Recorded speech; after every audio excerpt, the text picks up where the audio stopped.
So hello welcome students, fourth number lecture में आप सभी का स्वागत है। कंप्यूटर का ये रहने वाला है हमारा फोर्थ नंबर लेक्चर और चैप्टर नंबर फर्स्ट। ठीक है, क्लास 10th का सी भाषा का परिचय, महत्व और वेरिएबल्स का कॉन्सेप्ट, जो कि कंप्लीट लेक्चर्स आपको मैंने प्रोवाइड किया विथ 3 लेक्चर्स में। आपको 3 टॉपिक जो मेनली थे और ओवरऑल जो पूरे टॉपिक्स थे वो कवर किए गए हैं। आज का जो रहने वाला लेक्चर, इसमें मैं आप सभी को बहुविकल्पी प्रश्न, उसके साथ साथ अति लघु उत्तरीय प्रश्न, लघु उत्तरीय प्रश्न और दीर्घ उत्तरीय प्रश्न के बारे में बताने वाला हूँ। ठीक है, कि कैसा क्वेश्चन पूछा जाएगा। और यह जो क्वेश्चंस हैं बेसिकली ये बोर्ड परीक्षा से लिए गए हैं। पिछले वर्ष में जो आए हुए प्रश्न हैं उसी के बेसिस पे तैयार किए गए हैं और इनका आंसर क्या रहेगा, पूरा डिटेल्स आपको कंप्लीट इसी वीडियो में वॉच करिएगा, इसी लेक्चर में मिलेगा। ठीक है, ये मोस्ट इंपॉर्टेंट है और प्रिपरेशन आपका अच्छी तरीके से हो जाएगा। उससे पहले आप सभी के लिए एक टास्क है कि सी लैंग्वेज का विकास या फिर सी लैंग्वेज को कब डेवलप किया था, किस ईयर में डेवलप किया गया था, वो आप सभी को कमेंट बॉक्स में बताना है। जल्दी से जाइए, सर्च करिए अपने माइंड में। लेक्चर्स आपने देखा था, रिपीट कीजिए, अपने माइंड को तुरंत रिवीजन में डालिए और जल्दी से पुट करिए कमेंट बॉक्स में अपने आंसर को कि सी भाषा का विकास किस सन में हुआ था। चलिए चलते हैं हम अपने बहुविकल्पी प्रश्न की तरफ, बहुविकल्पी प्रश्न की तरफ। ठीक है, तो बहुविकल्पी प्रश्न जो होते हैं वो बेसिकली आपको बोर्ड परीक्षा में पूछे जाते हैं और ये जो प्रश्न है वो एक एक नंबर के लिए पूछे जाते हैं। ठीक है, एक एक नंबर के रहते हैं, एक एक नंबर के रहेंगे, मतलब एक बहुविकल्पी प्रश्न एक नंबर का। और आपको पता है पिछली बार से 20 बहुविकल्पी प्रश्न बन रहे हैं, तो 20 नंबर का बहुविकल्पी प्रश्न ही रहेगा आपका पेपर में। अगर आपने नहीं देखा है सैंपल पेपर तो आप देख लीजिएगा। तो पहला क्वेश्चन है हमारा, सन 1967 में मार्टिन रिचर्ड ने किस भाषा का विकास किया था। मार्टिन रिचर्ड ने किस लैंग्वेज का विकास किया था, मतलब डेवलप किया था सन 1967 में। ठीक है, आपका जो ऑप्शन है वो है B language, BCPL language, Unix language या फिर सी लैंग्वेज। करेक्ट आंसर क्या है वो आप सभी को बताना है। जल्दी से कमेंट बॉक्स में ड्रॉप करिएगा आपके कमेंट्स को, दैट आपको क्या लगता है कौन सा ऑप्शन सही होगा या फिर इसका करेक्ट आंसर क्या है। विथ इन 10 सेकेंड में आपको मैं आंसर बताऊंगा। तो मार्टिन रिचर्ड जी ने सन 1967 ईस्वी में BCPL, ठीक है, BCPL प्रोग्रामिंग लैंग्वेज को डेवलप किया था। तो करेक्ट आंसर इसका क्या है, BCPL। चलिए देखते हैं कितने स्टूडेंट का सही हुआ है। आप सभी के कमेंट्स को मैं जरूर से चेक करूंगा। उसके बाद देखते हैं सेकेंड नंबर जो क्वेश्चन है बहुविकल्पी प्रश्न में, वो है हमारा कि सी भाषा का विकास किसके द्वारा किया गया था, मतलब सी भाषा को किसने डेवलप किया था। क्वेश्चन है Brian Kernighan, Dennis Ritchie, Martin Richard या फिर केन थॉम्पसन। ठीक है, और करेक्ट आंसर क्या है वो आपको कमेंट बॉक्स में ड्रॉप करना है। लेक्चर आपने देखा होगा तो 101% आपको चीज़ें समझ में आ गई होंगी। और इसका करेक्ट आंसर क्या है, सर डेनिस रिची जी ने सी लैंग्वेज को डेवलप किया था। अब ये क्वेश्चन मैंने आपको असाइनमेंट में भी दिया था मे भी, और ये क्वेश्चन आ ही गया आपका थर्ड नंबर क्वेश्चन, सी भाषा का विकास किस सन में हुआ था।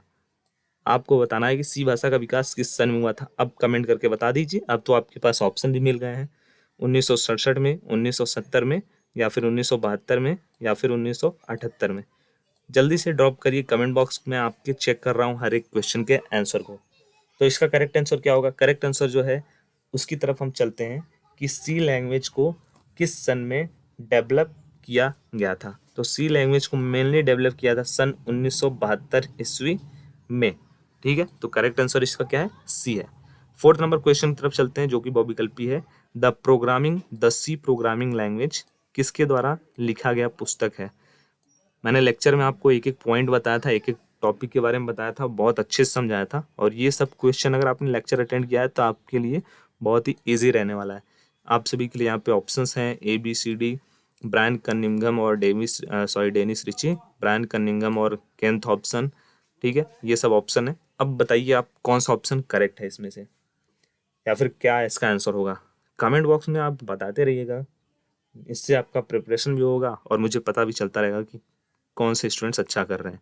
उनका मैं कम्युनिटी टैब में जो ज़्यादा सवाल का, जो ज़्यादा क्वेश्चन का सही आंसर रहेगा, उनका कम्युनिटी टैब में मैं पोस्टर में नाम रहेगा और आपका यहाँ पे डिटेल्स रहेगा। ठीक है, तो इसका करेक्ट आंसर है ब्रायन कर्निंगम तथा डेनिस रिची जी ने दोनों पर्सन मिल करके द सी प्रोग्रामिंग लैंग्वेज पुस्तक को लिखा है। फिफ्थ नंबर क्वेश्चन है हमारा, सी किस प्रकार की लैंग्वेज है? सी भाषा जो है वो किस प्रकार की लैंग्वेज है? High level language, low level language, binary language या फिर मशीन लैंग्वेज? हर एक क्वेश्चन का आंसर आपको लेक्चर में था। लेक्चर आपने मिस किया है तो अभी भी आपके पास टाइम है, लेक्चर को आप रिपीट कर लेना जिससे आपका कोई भी डाउट ना रहे। तो करेक्ट आंसर इसका क्या है? C is a high level language. मतलब कौन सा लैंग्वेज है? उच्च स्तरीय भाषा है सी। 6 नंबर क्वेश्चन है, सी भाषा में लिखे गए प्रोग्राम को किसके द्वारा मशीन भाषा में परिवर्तित किया जाता है? कंपाइलर के द्वारा, इंटरप्रेटर के द्वारा, असेंबलर के द्वारा या फिर ऑपरेटिंग सिस्टम के द्वारा? बहुत ही इजी क्वेश्चन है और आप सभी को इसका आंसर 100% पता होना चाहिए कि जो सी भाषा में लिखे गए प्रोग्राम होते हैं उनको हम कंपाइलर की मदद से मशीन भाषा में कन्वर्ट करते हैं, परिवर्तित करते हैं। नेक्स्ट क्वेश्चन है, सी भाषा की कौन सी विशेषता नहीं है? कौन सी विशेषता नहीं है वो आपको बताना है, ठीक है। तीव्र होता है, पोर्टेबल होता है, असंगठित होता है या फिर सुरुचिपूर्ण होता है? इसमें से आपको बताना है कि सी भाषा की नीचे दिए गए ऑप्शन में से कौन सी विशेषता नहीं है, ठीक है। क्वेश्चन पे आप एक बार गौर करिएगा। तो आप सभी को मैंने बताया था, जब इसका मैंने कॉन्सेप्ट में आपको इम्पोर्टेंस ऑफ सी बताया था तो उसमें बताया था कि सी जो होता है वो सुरुचिपूर्ण होता है, पोर्टेबल होता है, तीव्र होता है, लेकिन यह असंगठित नहीं होता है, ठीक है। तो ये इसका ऑप्शन होगा, असंगठित। फिर है हमारा 8 नंबर क्वेश्चन कि सी भाषा का उपयोग किस ऑपरेटिंग सिस्टम पर किया जा सकता है? आपको बताना है कमेंट बॉक्स में, यूनिक्स में, विंडोज़ में, डॉस में या फिर इनमें से सभी। तो आप सभी को मैंने एक चीज़ बताया था कि सी क्या होता है? पोर्टेबल होता है। मतलब हम किसी भी विंडोज़ में, सॉफ्टवेयर में, ऑपरेटिंग सिस्टम में इसको यूज़ कर सकते हैं। तो जो हमारा डी नंबर ऑप्शन है, इनमें से सभी, मतलब यूनिक्स, विंडोज़, डॉस, सब में हम क्या कर सकते हैं? सी भाषा का यूज़ हम कर सकते हैं, ठीक है। करेक्ट आंसर हमारा डी ऑप्शन होगा। तो ये थे बहुविकल्पी के पूरे क्वेश्चन, जो कि आई होप आपको चीज़ें समझ में आ गई होंगी बहुत ही अच्छी तरीके से। और मैं कमेंट बॉक्स जल्दी से चेक कर लेता हूँ कि कितने स्टूडेंट्स ने सही आंसर दिया है।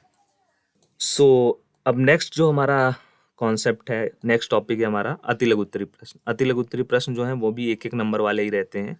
इनका मतलब 1 लाइन में इसका आंसर देना रहता है। जैसे है, बीसीपीएल भाषा का विकास किसने किया था? इसका आंसर आपको कहाँ देखने को मिलेगा?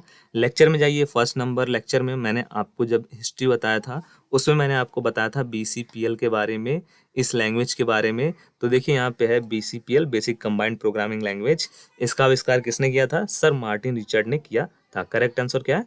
सर मार्टिन रिचर्ड ने बीसीपीएल लैंग्वेज का आविष्कार किया था। चलिए चलते हैं हम नेक्स्ट क्वेश्चन की तरफ। नेक्स्ट क्वेश्चन क्या है हमारा कि बी भाषा का विकास किसने किया था? इसका भी आंसर कहाँ पे मिलेगा? उसी वाले लेक्चर में मिलेगा। तो इसका जो करेक्ट आंसर है वो मैं आपको बता दे रहा हूँ, क्योंकि बार बार मैं वहाँ पे लेके जाऊँगा लेक्चर वाले पेज पे, तो जो है टाइम ज़्यादा कंज्यूम होगा। तो बी भाषा का विकास किसने किया था?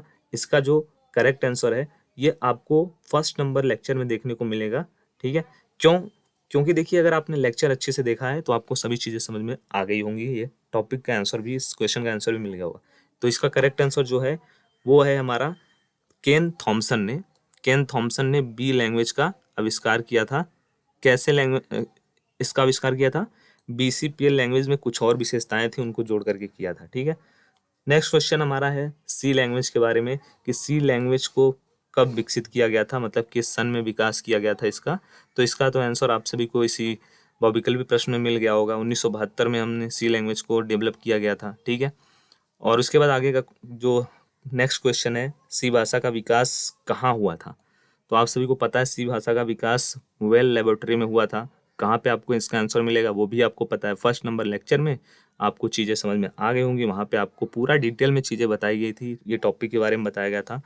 इसलिए बताया गया था कि इससे रिलेटेड जो भी आपका रहे क्वेश्चन वो सॉल्व हो जाए। यहाँ पे देखिए 1972 में डेनिस रिची ने वेल प्रयोगशाला में सी लैंग्वेज को डेवलप किया था, ठीक है। नेक्स्ट क्वेश्चन की तरफ चलते हैं। नेक्स्ट क्वेश्चन क्या कहता है हमारा, उसको देख लेते हैं।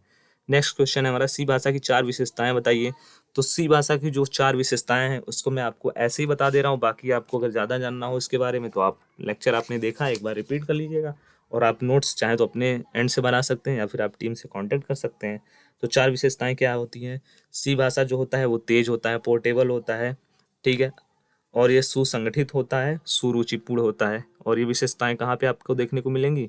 ये विशेषताओं यहाँ पे आपको देखने को मिलेंगी। ये देखिए सी भाषा की कौन सी विशेषताएं नहीं है, तो जो असंगठित है वही इसका करेक्ट आंसर था। तो असंगठित के अलावा जितने भी और आंसर हैं ये सब इसके क्या हैं, विशेषताएं हैं। तो ये आपको क्लियर हो गया होगा, ठीक है। फिर उसके बाद हम चलते हैं आगे की तरफ। तो आगे का हमारा जो क्वेश्चन था वो क्या है, लास्ट नंबर क्वेश्चन, ठीक है। लास्ट नंबर क्वेश्चन अति लघु उत्तरी में है कि वेरिएबल्स का क्या अर्थ होता है। वेरिएबल्स क्या होते हैं आप सभी को ऑलरेडी पता है। वेरिएबल इज अ कंटेनर जो कि क्या करते हैं, वैल्यू को कंटेन करते हैं। वेरिएबल क्या होते हैं, कंटेनर होते हैं, वैल्यू को कंटेन करते हैं, ठीक है। फिर है हमारा लघु उत्तरी प्रश्न। लघु उत्तरी प्रश्न जो होते हैं वो 2 नंबर के लिए बोर्ड परीक्षा में पूछे जाते हैं। मतलब लघु उत्तरी जो होते हैं वो दोनों 2-2 नंबर वाले होते हैं, और जो दीर्घ उत्तरी होते हैं वो 4 नंबर वाले होते हैं, ठीक है। देख लीजिए, मैंने स्टार्टिंग जब चैप्टर स्टार्ट हुआ था उसी में मैंने आपको बताया था कि 3 जो टॉपिक है उसको आप पकड़ के चलना, उसको आप याद करके चलना, उसको आप अच्छे से समझ लेना। बाकी इस चैप्टर से अगर पूछा जाएगा तो वही पूछा जाएगा, नहीं तो कुछ नहीं। जैसे देखिए, सी भाषा के विकास पर संक्षिप्त प्रकाश डालिए, 2 नंबर वाला है, मतलब ज़्यादा आपको नहीं लिखना है। सी भाषा की प्रमुख विशेषताएं बताइए। और दीर्घ उत्तरी में क्या है, सी भाषा के विकास को विस्तार में समझाइए। और सी भाषा की प्रमुख विशेषताओं पर टिप्पणी लिखिए।